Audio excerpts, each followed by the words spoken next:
What's up, everybody? Got some goodies from Recoil Audio. Talked to Larry out there and one of his other associates, and decided to hook me up. Got their little their micro 4-channel. A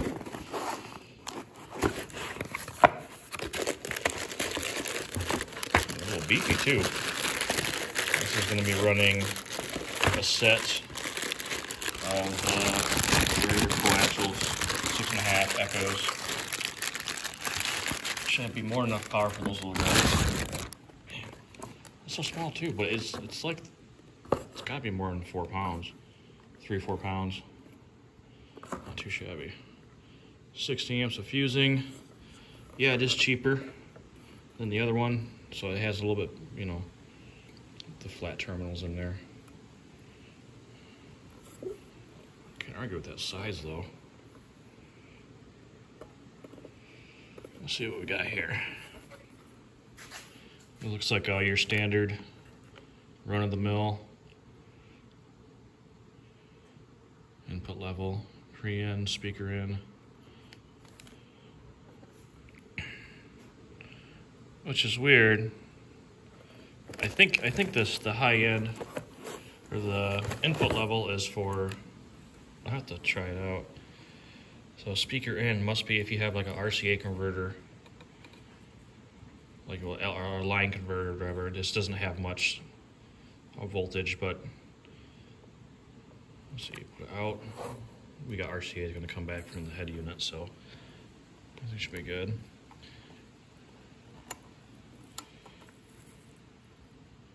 So I see it's got one crossover for all channels, low pass, full, high. Probably gonna try running full. If it's too much bass for the speakers, I'll run high pass and then try to adjust the filter on it. So here we got high pass off and 2 up to 200 hertz. Okay, so we might run high pass and run some more power to them. We'll see. Got that little guy.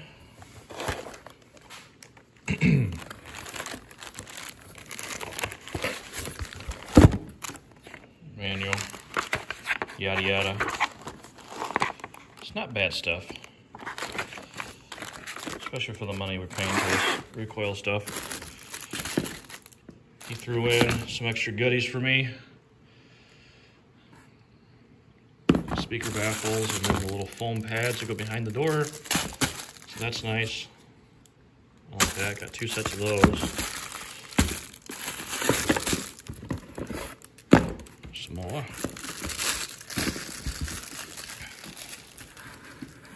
Let's see what else we got here. We got 2 sets of coaxials.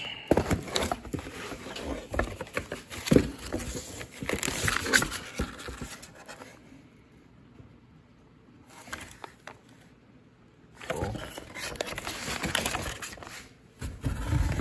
There's the coaxials.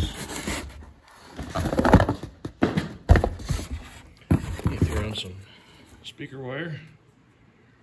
What a shrill guy. I guess doing business with him starting to pay off. That seems like a nice speaker wire too. This is pretty heavy. I wonder if this is actually OFC.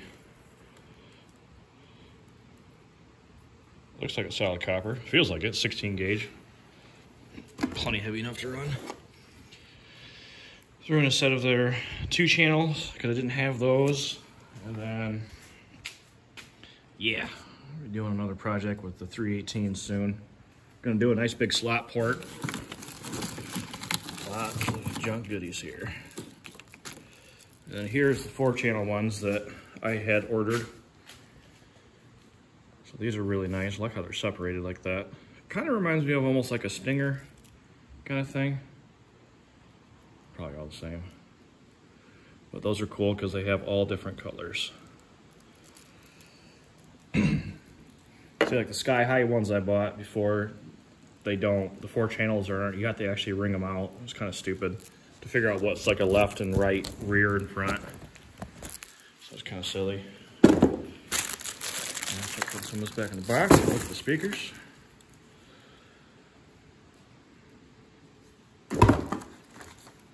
Yeah, this has got to be OFC. This is heavy enough.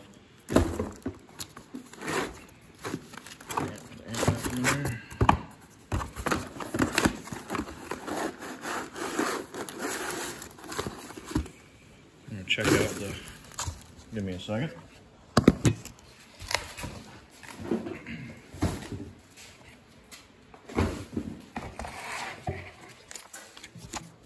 All right, so these are the REM, or REM 65s.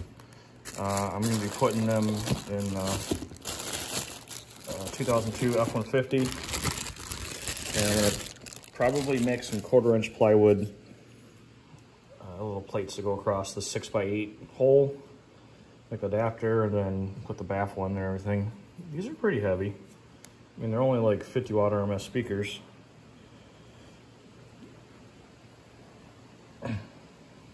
This kind of reminds me of like a Pioneer or MB Court, something very similar. I know a lot of the stuff comes out of the same factory.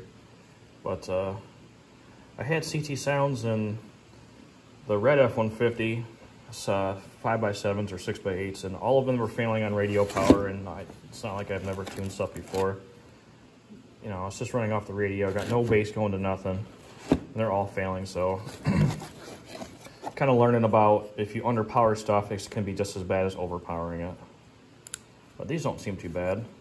The only weird thing is, it's got this hard, if you look at like a Dayton Audio speaker or some other home audio, they have like the foam right here, which is nice for like if you're mounting it from the back side of a box. But there is no gaskets on these. Kind of wish there was. I mean, it's going inside of a door usually, so I really don't need it, but I think those baffles are gonna, actually we're gonna check them out. Check one of them out.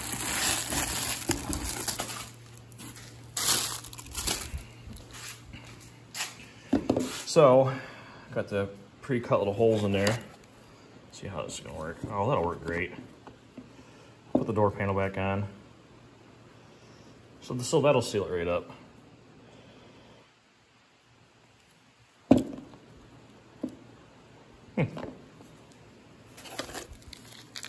Got a few screws, a little mounting bracket, which I don't think I've actually ever used one from a speaker kit in my life. I've always used my other screws or factory screws, you know, they work just fine, so. So yeah, it's got a little polypropylene cone. Actually, it feels pretty rigid. It doesn't flex too much. A little bit. Tweeter looks decent. I have talked to them about getting the other high-end series in the future, and I'll have to try them out, especially for the price. You can't beat these. Because you go to Best Buy, you're spending $100 a pair. These are $27 a pair off their website right now. So we're gonna spade terminals, and then looks like got the wire going into the tweeter, probably in the center. Yeah, you can feel it right there. And then, I don't know. Yep, there's a little capacitor right there for the basic, kind of like acts like a crossover.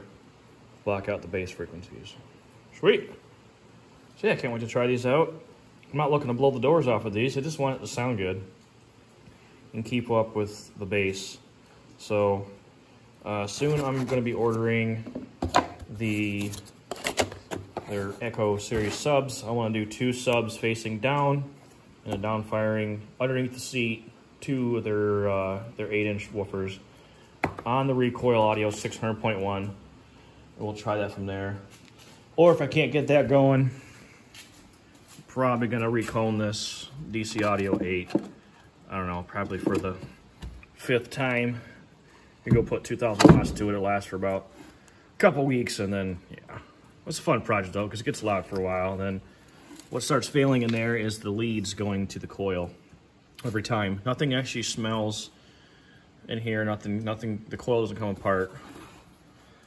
Yeah.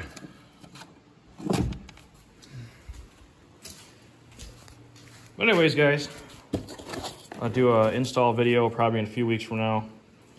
See how these guys sound, get them all tuned up. Pretty happy with this stuff. I can't argue with it with the price. This stuff, their products seem awesome for the price. And that's the thing too, is like, I'm always a budget guy a lot of times. I'll spend money on my electrical to get that going, but usually, you know, to me it's a waste of money. It's like you're gonna spend so much extra money just to get the same output. That's why I've never bought Sundown. I think they're overpriced, and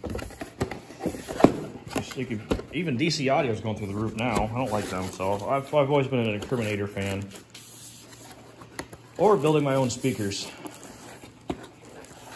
Definitely like to build my own stuff. So, later, YouTube.